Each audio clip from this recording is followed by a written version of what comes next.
diga fuerte amén. Si no lo encontró, búsquelo.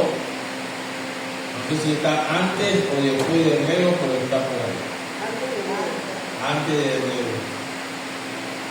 Dice la palabra de Dios en el nombre del Padre, del Hijo y del Espíritu Santo lo siguiente.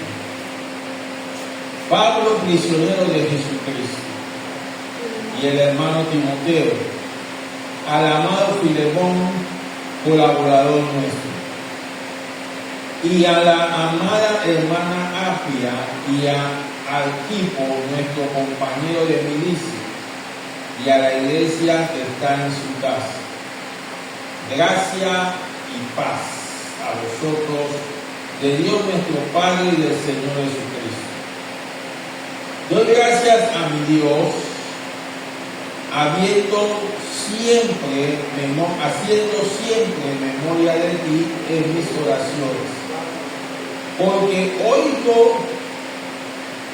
del amor y de la fe que tienes hacia el Señor Jesús y para con todos los santos, para que la participación de tu fe sea eficaz en el conocimiento de todo el bien que está en vosotros por Cristo Jesús. Pues tenemos gran gozo y consolación en tu amor, porque por ti, oh hermano, han sido confortados los corazones de los santos, por lo cual, aunque tengo muchas libertades en Cristo para mandarte lo que conviene, más bien te ruego por amor, siendo como soy, Pablo, ya anciano, y ahora además prisionero de Jesucristo, te ruego por mi hijo Onésimo, a quien engendré en mis prisiones, el cual en otro tiempo te fue inútil, pero ahora a ti y a mí no es útil, el cual vuelvo a enviarte. Tú pues recíbele como a mí mismo. Yo quisiera retenerte conmigo para que en lugar tuyo me sirviese en mis prisiones por el Evangelio, pero nada quise hacer sin tu consentimiento, para que tu favor no fuese como de necesidad, sino voluntario. Porque quizás para esto se apartó de ti por algún tiempo, para que le recibieses para siempre. No ya como esclavo, sino como más que esclavo, como hermano amado, mayormente para mí, pero cuando más para ti, tanto en la carne como en el Señor. Así que, si me tienes por compañero, recíbele como a mí mismo. Y si en algo te dañó o te debe, ponlo a mi cuenta. Yo, Pablo, lo escribo de mi mano, yo lo pagaré, por no decirte que aún tú mismo te me debes también. Sí, hermano, tenga yo algún provecho de ti en el Señor, conforta mi corazón en el Señor. Te he escrito confiado en tu obediencia, sabiendo que harás aún más de lo que te digo. Prepárame también alojamiento, porque espero que por vuestras oraciones os será concedido. Te saluda Epafra, mi compañero de prisiones por Cristo Jesús, Marco, Aristarco, Demas y Lucas, mis colaboradores. La gracia del Señor Jesucristo sea con vuestro espíritu. Y decimos amén. Aquí tenemos un relato, una historia bien interesante. 3 personas actoras en esta historia: Filemón, Onésimo y Pablo. El relato de esta carta nos da a entender que Filemón era una persona pudiente, era una persona hacendada. Prácticamente podemos decir que era un granjero. No sabemos si era que tenía siembra y ganado, pero era una persona pudiente, por lo cual podía comprar muchos esclavos. Y así fue, para que participaran en el engrandecimiento de su finca. Estamos viendo ahora que en una ocasión, según el relato, Pablo se tropezó con él. Y al tropezarse con él, Pablo pudo hablarle el Evangelio de Cristo, del cual Filemón aceptó las palabras que vienen de Cristo, creyó en lo que Pablo le estaba diciendo acerca de Cristo, y al creer se arrepintió de sus pecados, se apartó de su pecado y comenzó a vivir una vida de fe en Cristo Jesús. Nos sigue relatando la historia de que este Filemón tenía a un criado llamado Onésimo, que era un esclavo. Y como dice la historia, parece que este Onésimo era de esos esclavos difíciles de tratar, porque no se sujetaban a las órdenes de Filemón. Y había una tendencia, una ley en esos tiempos, que cuando el esclavo no se sujetaba a las leyes de su amo lo podía poner preso.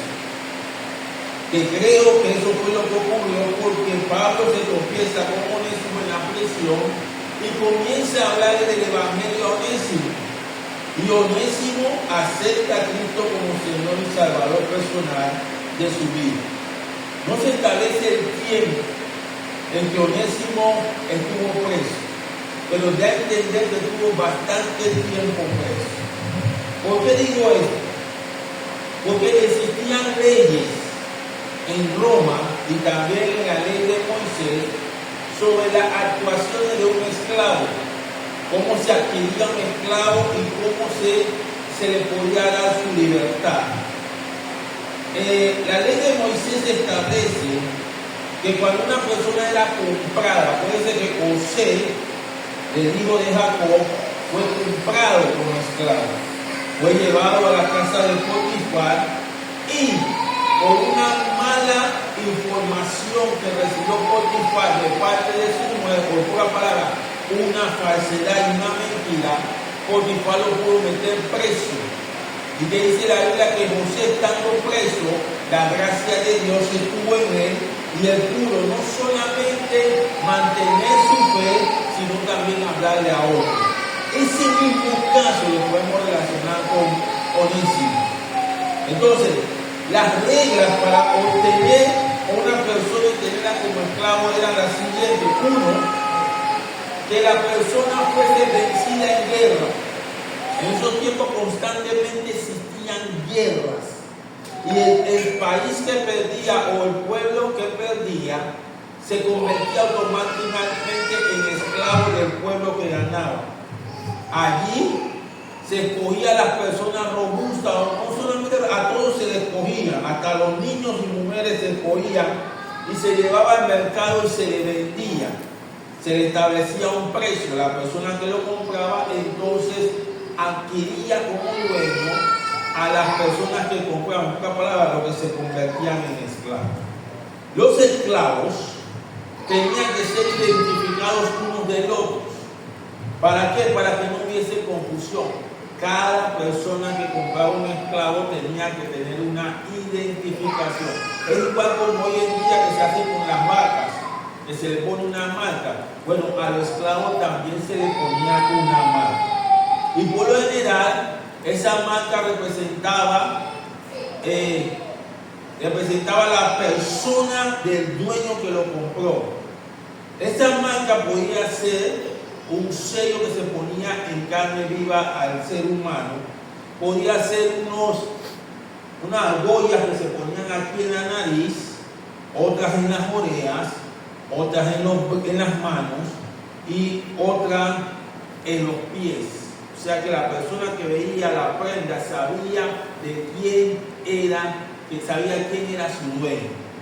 No hay constancia qué prenda tenía Onésimo, pero sí lo que podemos establecer es que Pablo dice que quiere que Onésimo regrese a la finca donde estaba trabajando.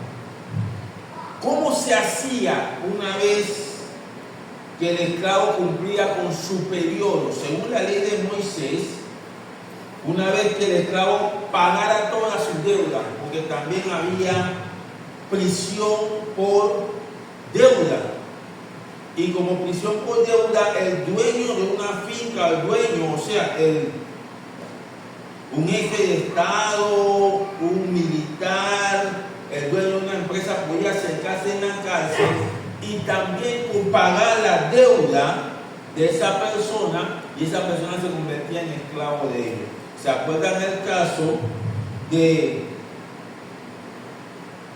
una persona que le debían dinero y el rey lo mandó a arrestar? Es una parábola. Ese rey le condonó la deuda, que era bastante mayor a esa persona, pero dice la Biblia que esa persona que el rey le condenó la deuda, cuando salió a la calle vio a uno que le debía menos que él al rey, y lo que hizo que agarró al esclavo que le debía, lo maltrató y posteriormente lo metió en la cárcel. El rey, cuando se enteró, lo mandó a llamar, y después que lo mandó a llamar le dijo: no pudiste ser justo o hacer justicia como yo hice contigo.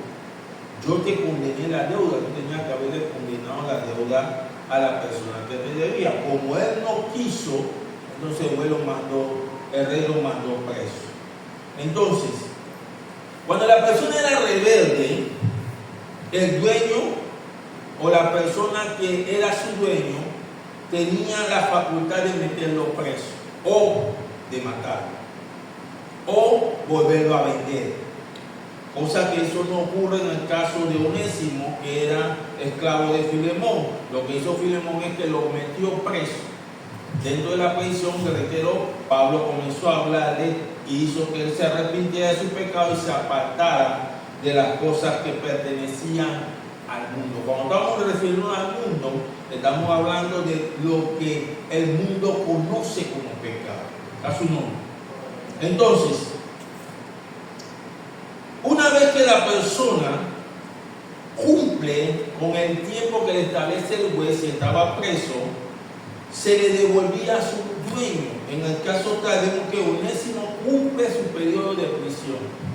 Y dentro de su periodo de prisión, entonces Pablo, como ya conocía a Filemón, ya le había hablado la palabra, Pablo entonces le escribe a Filemón una carta y le dice a Filemón: yo quiero que tú recibas a Onésimo, esta vez como hermano en Cristo.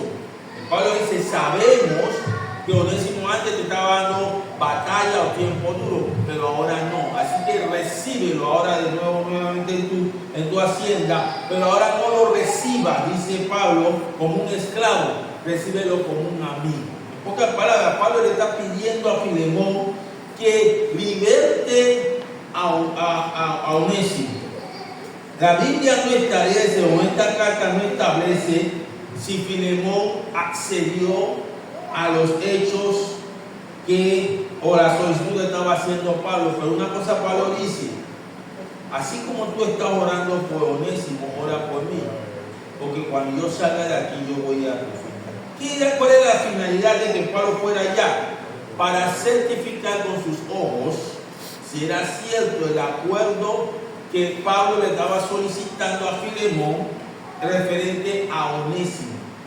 Porque Pablo dice: acuérdate que tú me debes a mí, y como tú me debes a mí, yo quiero ahora que tú me pagues. En pocas palabras, Pablo le está diciendo a Filemón: yo quiero que tú, con lo que tú me debes, yo pueda comprar a Onésimo ahora como mi esclavo, y como mi esclavo yo darle libertad.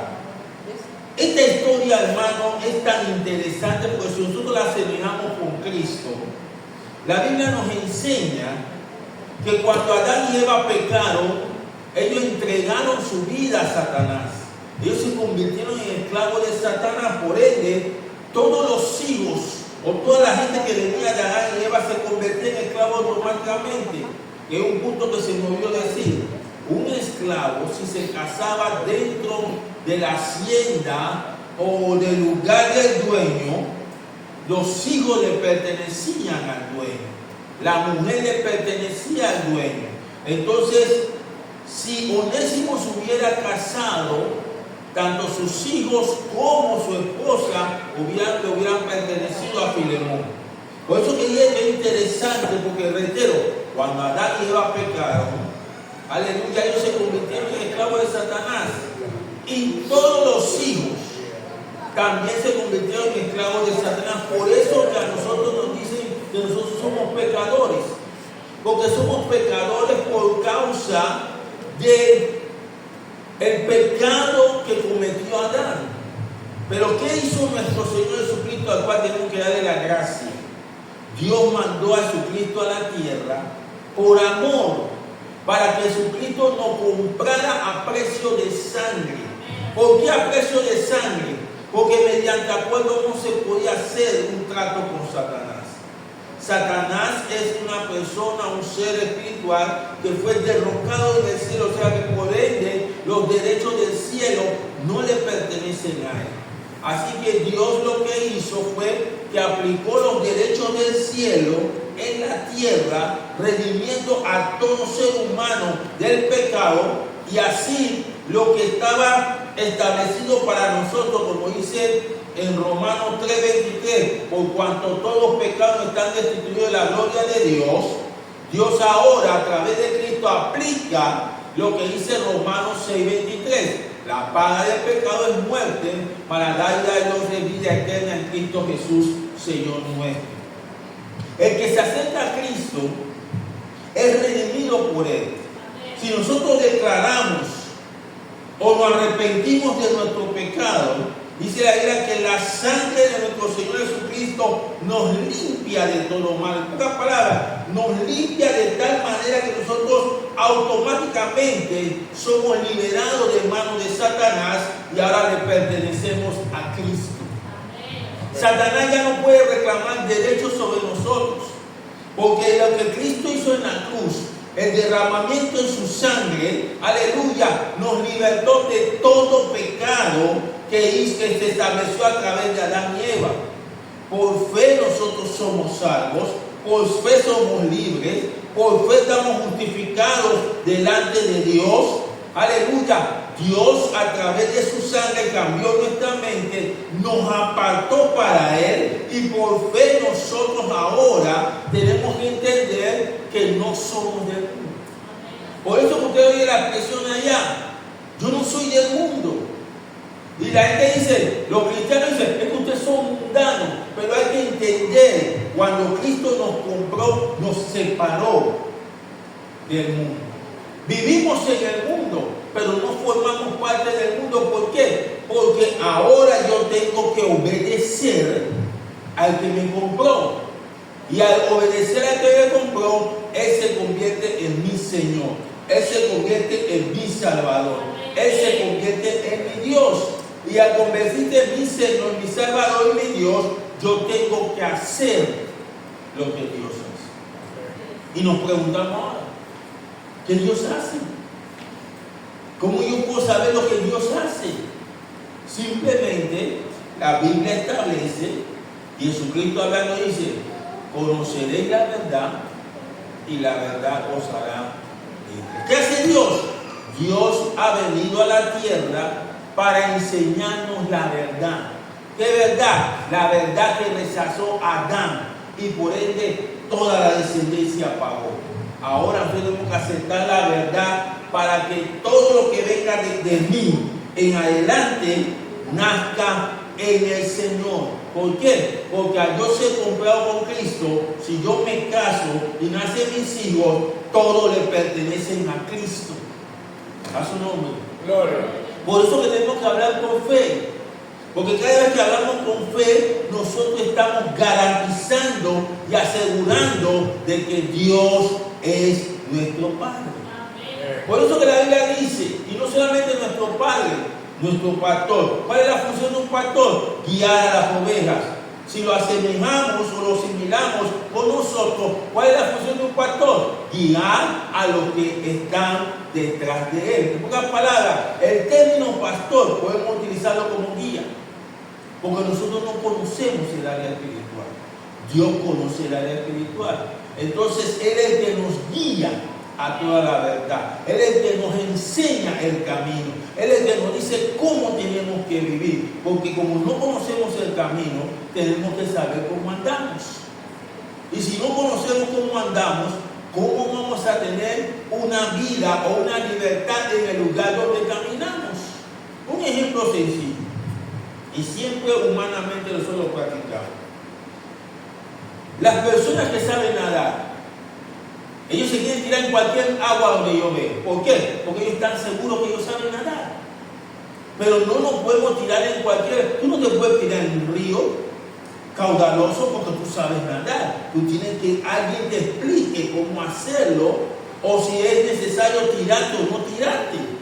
En una playa tú no puedes tirarte a la playa porque tú sabes nadar. Tienes que establecer la profundidad, la distancia, para entonces tirarte. Saber si hay corriente, saber si hay marea, todo eso hay que aprenderlo. Digo, ¿cómo se hace eso? A través de un guía. Y una vez que yo lo sé, entonces yo comienzo a hacerlo. La gente que se han ahogado, prácticamente se han ahogado por desconocer las reglas del mar.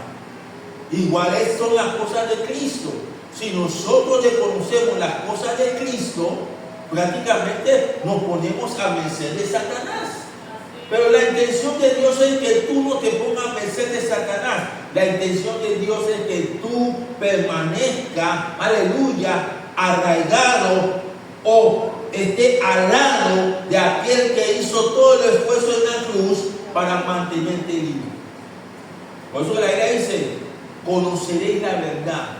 Dios nos enseña a todo aquel que se arrepiente de su pecado y se aparta. Dios nos enseña la verdad. La verdad, ¿por qué? El mundo está plagado de mentiras. Y la verdad es la única que puede deshacer toda mentira. Hay mentira en todos lados, pero hay verdad también en Dios. Y como hay verdad en Dios, Él te escogió, nos escogió a nosotros para que ahora con nuestra vida, con nuestro comportamiento, con nuestra fe, con nuestra esperanza, con nuestra confianza, pongamos en práctica la verdad y hagamos todo lo correcto, no lo incorrecto.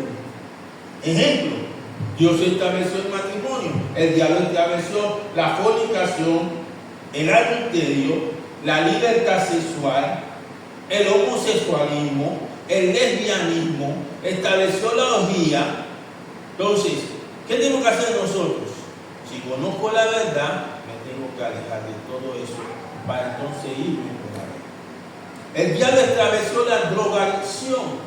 No es solamente cocaína, marihuana, está la cerveza, el ron, la mala alimentación, en pocas palabras, la glotonería, el bochinche, el chisme, todo eso lo estableció el diablo. Pero Dios estableció ¿qué?